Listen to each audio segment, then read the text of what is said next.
I don't know, guys. I think you might have been devalued. I literally think you guys were worth more last week than you're probably worth this week. Oh, hey everyone. It's me, John, and I was just having a little tough conversation with my mini-mates, Ghostbusters. Are they worth less now that Ghostbusters 2016 is out? Yeah, maybe not. I don't know. I was just messing around. I think they're worth just as much because this is a huge part of my childhood. I loved the Ghostbusters. I loved the movie. I even enjoyed the second movie. I can't say I loved the second movie, but I did. I remember distinctly going to the theater to see it. I really enjoyed the cartoon. I even enjoyed that other wacky Ghostbusters cartoon. But in particular, the one that was the real Ghostbusters, based on the film Ghostbusters. So I have been watching. I haven't been commenting a whole lot. People have been asking, hey, John, what do you think about this Ghostbusters trailer coming out and blah, blah, blah. All right, let's start at the beginning, okay? Ghostbusters trailer, I thought it was pretty terrible. I have to agree with everyone else. It just didn't feel authentic. It didn't feel, it's weird because at the start it was kind of alluding to it being tied into the old movies, but I knew because I'd been watching and hearing about the production stuff that it was not going to be tied to the old movies. It was essentially a reboot. So right off the bat, I was kind of like, whoa, what are they doing? Why are they, leading the audience, kind of misleading the audience into thinking this? And then there was that weird little gaffe where they said, 30 years ago, 4 scientists saved New York. No, there wasn't 4 scientists. There was 3 scientists, and honestly, Venkman was probably questionable. And then there was Winston, who was no scientist at all. And it just kind of made me feel like, are they paying attention to their core material here, or are they just kind of winging it? So I went and saw it. I had to kind of drag my wife to it. It was a movie that wasn't very high on her radar, or she wasn't very interested in seeing, but I did get her to come along with me. I will say that her first comment about it as we were leaving the theater was, whoa, that was really sexist. And I have to kind of agree with her, and I think this points to a bigger issue that's going on that I'm going to try to get to by the end of this video. So Ghostbusters 2016, the second trailer hits, and it is definitely a bit better than the first. But one thing that I'm noticing in the trailers is the comedy is kind of hack. The Ghostbusters, they look okay. The equipment looks okay. The car, I'm okay with. I still think the original Ecto-1 is a cooler looking car, but whatever. But there was something about, when I remember, and I haven't watched the old trailer in a long time, but the first time that I saw the very first Ghostbusters, the first scene where they are creeping around in the library and there's that ghost and she's not paying attention to them, and then they keep trying to talk to her and she goes like, shh. That was all really scary to me when I was a kid. Like there was a side of Ghostbusters that was not horror movie, but was very suspenseful and tense, and you believed the situation that they were in terms of them encountering these ghosts and how these ghosts were reacting. And then what's cool about that scene in particular, and this is kind of a good little microcosm of the whole thing that is Ghostbusters the way I see it, they took you on this ride of seriousness. You have a couple of goofy one-liners by the guys as they're trying to figure out what to do. And then they have this horrible image of like a decomposing, rotting skull that comes right towards the screen, scares the crap out of all the kids in the audience for a moment, because the next moment you see these grown men that are acting like kids that have just been scared in a movie theater, running out of the building, like waving their arms around, ah!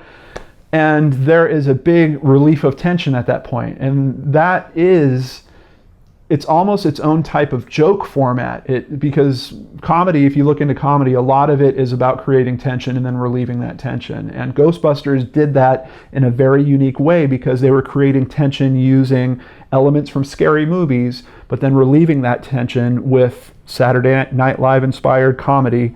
And it just had great writing. And I think you could even separate the comedy from Ghostbusters 1 and you still would have had a great movie.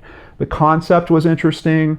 Of course, the set design, the costume design, the weapons, the car, all of that, especially for the 80s, but even would carry through to now, was just very visually interesting. So I think if you removed every single joke from the old Ghostbusters, you still would have come out with a very good film.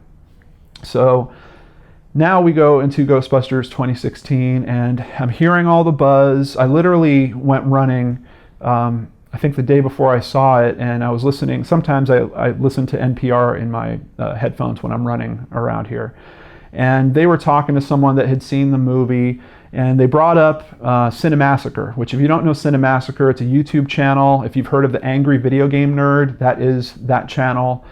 He's a guy that usually does reviews of Nintendo games, but he's also very passionate for most things 80s, and in particular the Ghostbusters. He did a whole video on why he wasn't going to go see the new Ghostbusters. And some people have been using that as a launching point for kind of this geek culture override where, you know, we're saying that the original Ghostbusters is too important to be messed with and should just be left alone. I might kind of agree with that camp. I think you could expand on it, but I do feel that trying to reboot it was probably not the best idea, especially now that I've seen it.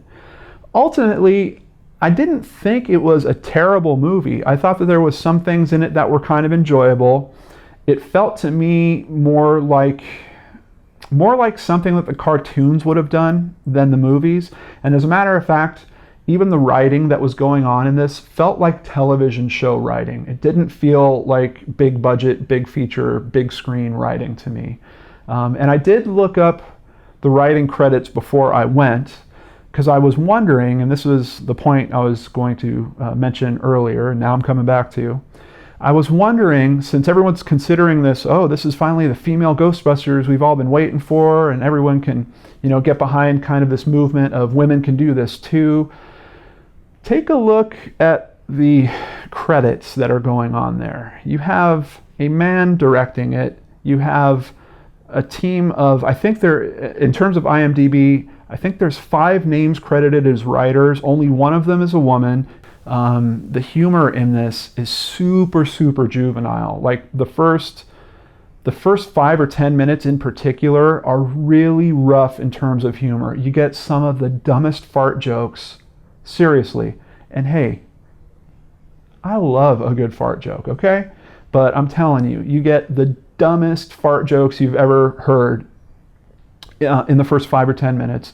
You get a horribly contrived callback joke about soup from, of course, the heavy woman character, because she's always thinking about eating all the time. You get the stupid slapstick comedy that has quite honestly pushed me away from these Paul Feig movies. Oh, we got to show, you know, big heavy woman being thrown around a room and smacking up against things because that's funny, right? I don't know why that's any funnier than any of the other characters being thrown around the room, but that doesn't happen. It only seems to happen to the Melissa McCarthy character. And not because there was any, you know, smart angle written in about her being particularly clumsy or her character, you know, attracting that type of action for some reason. No, it's just because she happens to be heavy, so we're going to knock the heavy girl around the room. That kind of stuff just kind of bothers me at my core. It's a very cheap type of comedy, and I don't subscribe to it typically. So what struck me when I was watching this movie is this is not a movie written by women. This is not a movie directed by women. This is not a movie produced by women, even though you have Amy Pascal, who's largely, I think she just lost her job at Sony, if I recall correctly, out of that whole email scandal thing. And she's really a deal maker. She's the person that kind of gets the pieces together. I don't think she's an active hands-on producer that would really be able to guide this towards being a more feminine type movie. The only things that appeared to be feminine to me in this movie were they updated the equipment. So now the PKE meter, if that is reading that there's a ghost nearby, there's these lights on it, and when it spins around, it looks like a rose. Okay? And if you didn't notice, their backpack, the big red thing that's swirling around, well, I was noticing in the theater when you see it big enough, that also looks like a rose. Wow, very feminine. Couldn't they have put a butterfly on there or something too and had that light up? Kind of lame to me that those were pretty much the only things that I would consider feminine touches. Maybe there was 2 scenes where they were dancing. So maybe you would also say that, yeah, those dancing scenes might be something that were a bit more feminine. But other than that, you have them largely acting like the men would, especially in the big final climactic scene. They've got way more weaponry than the men ever did, but there's this there's a mindset, there's even a device for punching ghosts. And the logic starts to fall apart here in terms of them truly busting or taking care of ghosts, because they're not using their traps, they're not trapping the ghosts. They never really get to the point of having a containment unit where they could put the ghosts and have them stay. It's really bizarre. At the end, they're literally just throwing ghosts around, like they're shooting them and hooping them, and they're throwing them in that direction, and then they throw another ghost in that direction. I don't know what the hell throwing a ghost does to a ghost. Personally, I don't think the ghost cares. So there's very weird things that go on at the end of this movie that you're like, what? Is this making sense with any of the stuff that you've set up? And there is one particular scene, I'm not going to spoil it for you in case you are going to check out this movie. I highly recommend you wait until it's on video. There's one scene at the very end in particular that is extremely cheesy. I don't think they would have ever done in any of the previous movies, and they had some pretty dang cheesy, hello, do you remember the end of Ghostbusters 2 where they were walking the Statue of Liberty through town and everyone's singing and they're trying to get everyone's spirits up so they could fight the evil ooze? They had some really cheesy stuff go on in that movie. The ending of this one is far, far cheesier than that. Is really something that should have been done if this was a TV show. And I'm just telling you, there was this weird thing. They made a few jokes about them being girl Ghostbusters, but there was nothing that really paid off the fact that these were females doing this job. They didn't do it in any particular way that struck me as being a reason for them being females or being a particularly feminine way of doing that. As a matter of fact, these characters are extremely flat and dull. They are easily interchangeable outside of the Holtzman character. She is the one character that actually had a little bit of an actual character developed. But any of the, and the Leslie Jones character, you could say, because she was playing, it was almost like a throwback to Eddie Murphy comedy, quite honestly.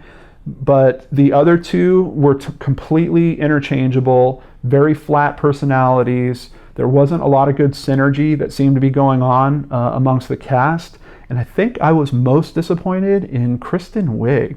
And by the way, I also watched a video clip of her. I guess she went on Jimmy Fallon and she was supposed to be acting like JoJo from The Bachelor. Here's another little secret I'm going to tip you in on. I actually love watching The Bachelor and The Bachelorette. That's just my little weird thing. But I saw her trying to act like she was JoJo from The Bachelorette. I think I said The Bachelor before. And she was doing a horrible job. She wasn't acting at all. She wasn't doing any character work at all. I was really let down by Kristen Wiig, not only in this movie, but also in that sketch. I don't know what's going on with her. I think she is far more talented than that. There are great characters that she did, very strong character choices that she would make on SNL. But now as she is getting into this type of big Hollywood, she seems to not be reaching or trying very hard. And it makes her kind of unlikable for me personally, and it kind of breaks my heart in a weird way because I've seen her do such great work and I wanted to see more of that here, and I definitely did not get to see that. So in the end, if you're expecting something that should have really been a TV movie, you're probably going to do okay. If you completely lower your expectations and you just want to see, some cool visual effects, very few gags that actually work though. Like literally, you could probably count them on one hand. And the thing that's hard about that is they're trying so hard. At the beginning in particular, it's like there's a joke in every single sentence. They're just not very good. And you're sitting there going, okay, when's this attempt at this type of humor going to end? And luckily it does. Like later in the movie, they start pacing it a little better where they're not trying to do a joke every single line, and it starts working just a little bit better. But in the beginning in particular, it's super, super clunky. And even me thinking back on it, the one moment where the audience really laughed out loud in the auditorium that I was at was the same moment that we've already seen from the trailers, where Leslie Jones's character is saying the power of Patty compels you, or the spirit of Patty compels you, and she's smacking Melissa McCarthy. That was the biggest joke that the audience that I was sitting with responded to. So just know that going into it. If you can set your expectations around those conditions, you can go and see Ghostbusters, and I think you'll have a reasonably okay time. That's kind of what I would say I had. It was reasonably okay. In terms of it pushing forward any type of woman power agenda or being a staple in any of that, nope. The last Star Wars movie did a lot more than this Ghostbusters film is going to do in terms of that. The next Star Wars movie, also we have another female in the lead there, so I think Disney has got a handle on that. And quite honestly, Sony's track record lately has not been great for, at least in terms of my opinion. They pretty much wrecked their Spider-Man franchise. They stepped into a bunch of crap around North Korea with that stupid Seth Rogen movie that they made. I don't really trust Sony for social commentary, so I definitely don't think that this Ghostbusters is going to be looked at as any kind of great step forward for equal rights or anything like that. As a matter of fact, I think Hollywood is going to keep that under control, just like it likes to do, until someone has the guts to really step up and say, you know what, we want a true woman version of Ghostbusters. We want it written by women, we want it directed by a woman, we want it produced by women.